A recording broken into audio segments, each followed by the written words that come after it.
Hello everyone, and welcome to my Young and the Restless official 24 channel. I hope everyone is having a wonderful day. Before we begin, please hit the subscribe button and give this video a thumbs up. Another round of animosity will begin when Phyllis interrupts Christine Blair's Bachelorette celebration.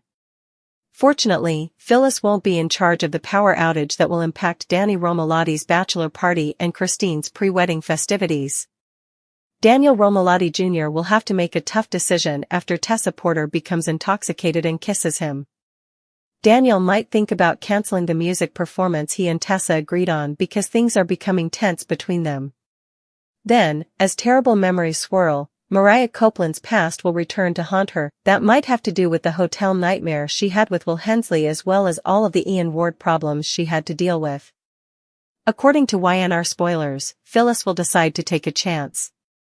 Additionally, we'll witness Phyllis surprise Kane, which will result in their mutual understanding. There may be more passion on Kane's train or perhaps at the GCAC if Phyllis and Kane lock lips. Could Kane and Phyllis at least find a hot diversion together, even if they don't end up falling in love? Nick and Sharon Newman will return their focus to the crash investigation after worrying about Noah Newman's medical issues. There might be more updates for Detective Burrow. But is he a real detective or is he merely a phony? After Nick learns the truth about Burrow's activities and employer, Burrow ought to have some explaining to do. In order to learn more about the type of danger Noah was in Los Angeles, Nick will also introduce himself to Sienna. In addition, when he sees Sienna with Holden, Kyle Abbott, who is out to find Holden Novak, will question her. Once back in Genoa City, Sally will take a strong stand for Audra Charles and possibly persuade Jill Abbott to maintain the financing even when Audra joins Abbott Communications. Kane and Devin connect, Mariah haunted, Sienna vs. Kyle. According to spoilers for The Young and the Restless, this week we'll see some pre-wedding fun for Christine Blair and Danny Romolotti. As they celebrate their respective Bachelor and Bachelorette parties at the GCAC on Monday, October 20th, YNR fans can anticipate seeing the Bug and the rock star. The females will be at the Jazz Lounge, the guys will be upstairs, and naturally, Michelle Stafford's character Phyllis Summers will be lurking in the background to spoil the fun for everyone. YNR viewers will see Abby Winters on Monday's broadcast in addition to Cricket and Danny, as Melissa Ordway plays the character again. Additionally, fan favorite Beth Maitland will return to the canvas to be with Cricket, and Tracy Abbott will participate in the pre-wedding celebrations. While Abby's husband, Devin Hamilton Winters, hangs out with the guys, Abby will assist Christine in celebrating her impending marriage to Danny. Before the parties start, expect some canoodling scenes between Dabby. In other news, actress Valentina Grace will play a doctor who treats Noah Newman at the hospital in Los Angeles where he is being treated. She will appear in scenes with Noah's mother, Sharon Newman, on Thursday, October 23rd. Will Noah be alright? Is Valentina's persona related to Matt Cohen's character, Detective Burrow? Fans of YNR will have to watch to find out.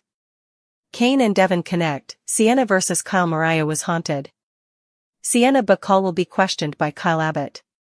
Billy Flynn's character Kane Ashby attempts to patch things up with Brighton James' character Devin Winters.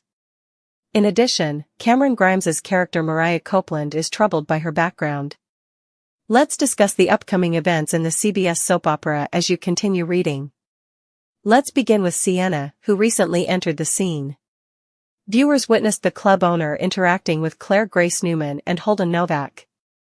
Kyle then observes Holden and Sienna at the hotel having a private talk. When Claire sees Kyle, she asks him what on earth he's doing. At that point, Kyle becomes spiteful and makes more accusations regarding Claire and Holden's relationship. As the week goes on, Kyle confronts Sienna and insists on knowing Holden's true story. I don't think Sienna would say anything to arrogant Kyle. She doesn't appear to be the kind to toy with idiots and rubbish.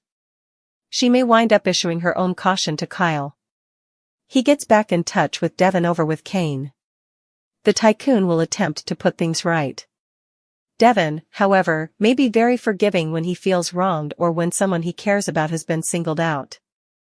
I may thus ask Kane to provide evidence because I'm not sure if Devin will believe him. The Young and the Restless were haunted by Mariah Copeland. Mariah's history will haunt her, according to previews for the week of October 20th. There have been headlines claiming that Ray Wise's character Ian Ward is returning. Therefore, while Mariah works through her trauma and her murderous response to the bar stranger, he may show up in her recollections or flashbacks. Tessa Porter, meantime, takes a risk. She is most likely kissing Daniel Romalotti, Jr. at this moment. But Daniel doesn't appear intoxicated, but Tessa does. I therefore wonder if he will prevent Tessa from making a mistake that she would later come to regret. Sean Dominic's character, Nate Hastings, receives an unexpected invitation. Christine Blair is the target of a revenge plan by Phyllis Summers. Kane and Phyllis later reach a consensus. In support of Audra Charles, Sally Spector takes a risk. Noah Newman's health is a concern for Nick Newman and Sharon Newman. Nick also meets Sienna. Kane and Phyllis's passionate mess, Mariah re-sees Ian Ward. Another round of animosity is brewing in Genoa City, and this time it all starts when Phyllis Summers crashes Christine Blair's Bachelorette celebration at the GCAC. Just when everyone thought Phyllis had finally decided to lay low and let bygones be bygones, she proves once again that she can't resist a little chaos when it comes to her longtime nemesis, the bug. The evening was meant to be a lighthearted, elegant pre-wedding festivity, champagne flowing, laughter echoing, and the women of Genoa City celebrating love and second chances. But once Phyllis shows up uninvited, the tension in the jazz lounge turns thicker than the fog over Lake Michigan. Christine, glowing in her chic white outfit and surrounded by friends like Abby Newman Abbott Winters, Tracy Abbott, and Lauren Fenmore, tries to remain calm. However, the moment Phyllis struts in, flashing her sly smile and sarcastic charm, it's clear that Christine's patience will soon be tested. Sparks fly as Phyllis makes a snide comment about Christine's history of failed relationships, a jab that hits deep considering the rocky road Christine and Danny Romalotti have endured over the years. Before anyone can defuse the situation, Phyllis picks up a glass of champagne and mockingly toasts to love, forgiveness, and selective memory. The mood in the room freezes. Abby shoots her a glare, Tracy gasps softly, and even Christine's calm facade begins to crack. What none of them realize is that, while Phyllis may be stirring emotional trouble downstairs, a completely different kind of chaos is about to erupt upstairs. A sudden power outage plunges both the Bachelor and Bachelorette parties into darkness, sending GCAC staff scrambling for backup generators. Thankfully, this time, Phyllis isn't responsible, though no one will believe that at first. In truth, the outage stems from a citywide technical glitch, but that won't stop accusations from flying. Danny's celebration with Devin Hamilton, Nate Hastings, and Kane Ashby turns into confusion as the lights flicker, music stops, and everyone reaches for their phones. The tension between the parties mirrors the growing emotional storms beneath the surface. At the bachelor party, Daniel Romalotti Jr. is trying to enjoy the night, but things take a complicated turn when Tessa Porter, overwhelmed, intoxicated, and wrestling with her own insecurities, leans in and kisses him. The shocking moment leaves Daniel completely frozen. He knows Tessa is married to Mariah, and he's not about to betray anyone, least of all his own conscience. But Tessa's tearful apology afterward hits him hard. She insists it didn't mean anything, yet the guilt and confusion on her face tell another story.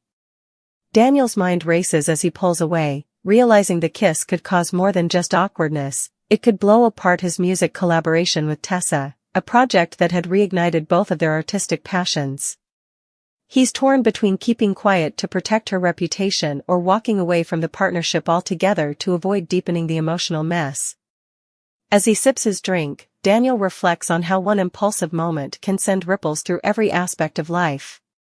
Meanwhile, Tessa's downward spiral hints at unresolved pain, the kind that doesn't vanish with fame or family support. While Daniel and Tessa struggle with their misstep, Mariah Copeland is haunted by old traumas she thought were buried for good. The shadows of her past creep into her thoughts like ghosts from a nightmare. She's reminded of the hotel ordeal with Will Hensley and the terrifying manipulations of Ian Ward, the man who once controlled her like a puppet. Even now, years later, she can't shake the feeling that danger always lurks nearby. Every creak of the hotel floorboards, every flicker of the GCAC lights during the outage, brings back that feeling of helplessness. She tries to smile and laugh with the others, but her eyes betray the fear she's trying to suppress. Phyllis, meanwhile, has her own plans taking shape, dangerous ones. According to the whispers and YNR spoilers floating around, Phyllis will soon take a risk that could change everything. In her pursuit of revenge against Christine, she crosses paths with Kane Ashby, and their encounter leads to something neither of them expects: understanding. What starts as a heated confrontation quickly turns into an emotionally charged moment of honesty between two wounded souls. Kane, still struggling to mend his relationship with Devon Hamilton after their business fallout, is surprised when Phyllis shows a rare moment of vulnerability. She confides in him about feeling left behind, about being the perpetual outcast in a town that refuses to forgive her, no matter how hard she tries to change. Kane listens quietly, relating to her pain more than he'd like to admit. When Phyllis smiles sadly and admits she's tired of fighting everyone, something in Kane softens. Their conversation shifts from bitterness to curiosity, and before long, that spark of connection turns into something far more dangerous: temptation. Later that night, they find themselves alone in the dimly lit GCAC hallway. The air between them is charged with unspoken desire. Phyllis hesitates for just a moment before Kane leans in, and their lips meet in a kiss that feels both wrong and inevitable. It's a passionate escape for two people who have spent too long pretending they don't need comfort. Whether it's a fleeting moment of weakness or the start of a scandalous new affair remains to be seen, but one thing is certain: their chemistry will ignite fireworks across Genoa City. Meanwhile, back in the hospital in Los Angeles, Nick and Sharon Newman are still reeling from their son Noah Newman's medical crisis. They've spent sleepless nights by his bedside, praying for improvement and demanding answers. But once Noah stabilizes, Nick's focus shifts to finding out who was behind the crash that nearly claimed his son's life. Suspicion falls squarely on Detective Burrow, whose shady background and vague explanations have finally caught up with him. Sharon's maternal instincts tell her something is off, and Nick's gut agrees: Burrow isn't who he says he is. When Nick finally confronts Burrow, it's an explosive scene. The so-called detective stammers under pressure, and Nick's fury boils over. After some heated words, the truth begins to crack through Burrow's facade. He's not an official investigator at all but a private contractor, possibly working for someone with ties to Los Angeles's underworld. This revelation sends Nick spiraling into a new mission, uncovering who hired Burrow and why Noah became their target. Determined to get to the bottom of it, Nick reaches out to Sienna Bacall, who seems to know more than she's admitting. Their first meeting is tense. Sienna's charm and evasive demeanor leave Nick wary but intrigued. She claims she only met Noah briefly before the crash, but Nick senses she's hiding something about Holden Novak. And he's not the only one interested in her. Kyle Abbott, still smarting from his strained relationship with Claire Newman and his rivalry with Holden, happens to spot Sienna and Holden together at the GCAC. Their hushed tones and suspicious glances only fuel Kyle's anger. When he confronts Sienna later, demanding answers about Holden's business dealings and his connection to Noah's accident, Sienna refuses to be intimidated. "You don't know what you're talking about, Kyle," she snaps, eyes flashing. "And if you keep pushing, you might not like what you find." Sienna's warning lingers in Kyle's mind long after she leaves, but his arrogance won't let him back down. He's determined to expose Holden's secrets, even if it means putting himself, and possibly Claire, in danger. Back in Genoa City, Sally Spectra steps into the spotlight with a new mission of her own. When she learns that Audra Charles is being iced out of a project at Abbott Communications, Sally decides to intervene. She knows Audra's potential and refuses to let her be dismissed just because of personal grudges. Sally marches into Jill Abbott's office and argues passionately for keeping the funding in place. Her bold defense surprises everyone, even Jill, who admires Sally's fire, though she doesn't fully trust her motives. But Sally's stand marks a major shift in power dynamics at Chancellor Winters, setting the stage for future alliances and betrayals. As the week unfolds, everything in Genoa City feels on edge. Christine and Danny's wedding looms on the horizon, but dark undercurrents threaten to ruin their happy day. Christine's doubts about Phyllis's intentions grow, especially after overhearing whispers that Phyllis and Kane were seen together at the GCAC bar after hours.